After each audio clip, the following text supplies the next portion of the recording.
The ball started flicking about the pockets, and Johnny caught his breath as it landed on 19.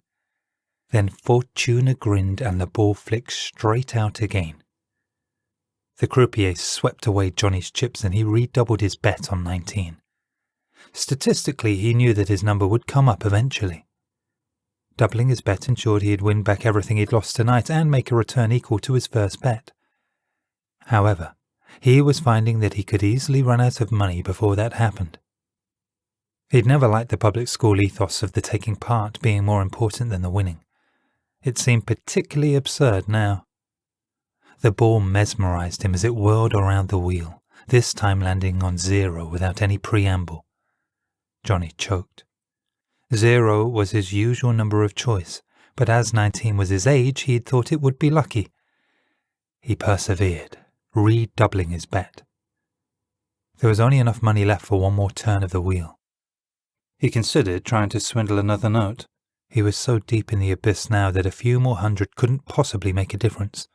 It was all about staying in the game, but that became increasingly unlikely as the ball plopped down on 8.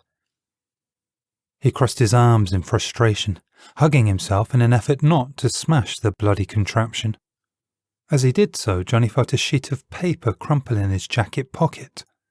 It was a simple piece of cheap rubbish, and yet it had still led to him making a whole series of rash decisions. The first and most crucial of these decisions was made in Zurich. Johnny had been sent there by Sir George, his superior in the diplomatic service, to deliver official correspondence and deposit funds into his Swiss bank account. It was a regular trip, and he enjoyed the perk and was generally able to overlook the fact that he was being used as a glorified errand boy by a man he detested. The telegram summoning him back forthwith had shattered his revelry. He was normally allowed a week to complete his travels, and he'd made arrangements. An urgent recall was unheard of for someone of Johnny's limited responsibility. He could only assume that Sir George had found out about one of his indiscretions, most likely a gambling debt.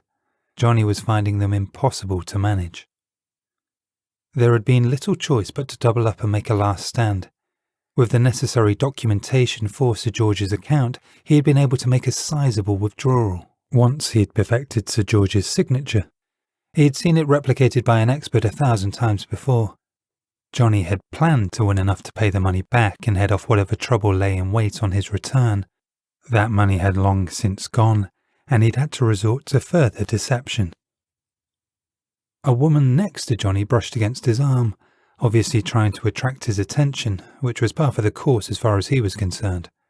The idea that there was a woman impervious to his brash physical charm, forged on the playing fields of England, was beyond his comprehension.